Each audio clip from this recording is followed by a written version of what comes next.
बोला बोला छठी मैया की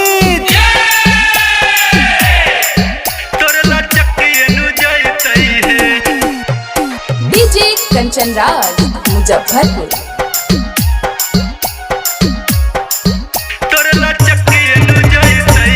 तहारी भारह छठी मैया कैसे के सहबई है। छठी मैया सहल न जैतई है। छठी मैया काचे बांस के बनला बाबा हांगिया बहंगी तोरला चक्किए न जैतई है। छठी मैया काचे बांस के बनला बाबा हांगिया बहंगी तोरला चक्किए न जैतई है। नया हाई बहुरिया डौरा कैसे उठैबै है। छठी मैया कैसे उठैबै है। छठी मैया काचे बांस के बनल बाबा हांगिया बहंगी तोरला चक्किए न जैतई है। छठी मैया काचे बांस के बनल बाबा हांगिया बहंगी तोरला चक्किए न जैतई है।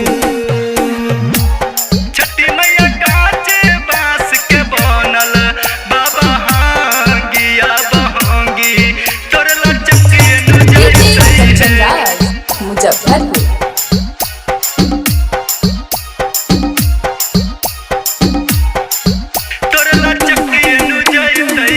बिखर जाई छठी माई पूजा के समान हो जाई हमरो से घोर अपमान हो।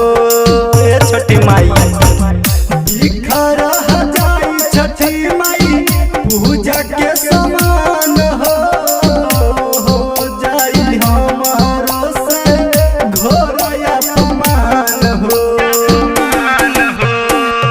घरबा में बबुआ फलवा जुठाइए नु देतई है।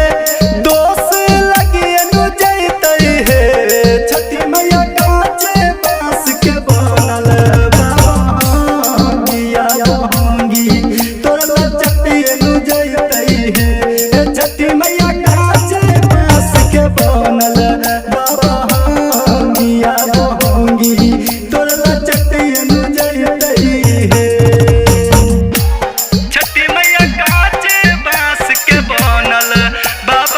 बोला बोला छठी मैया की डीजे कंचन राज मुजफ्फरपुर।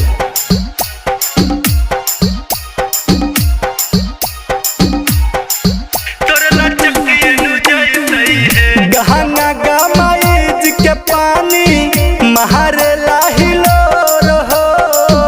सूर्य देव जी के देवनी दूध के यरद हो।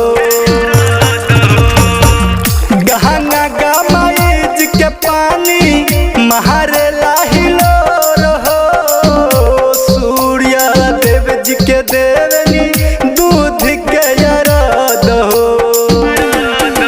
मुकेश बिहार के लिखल भूलियो न जइहो है। गावल भूलियो न जइहो है। छठी मैया काचे बांस के बनल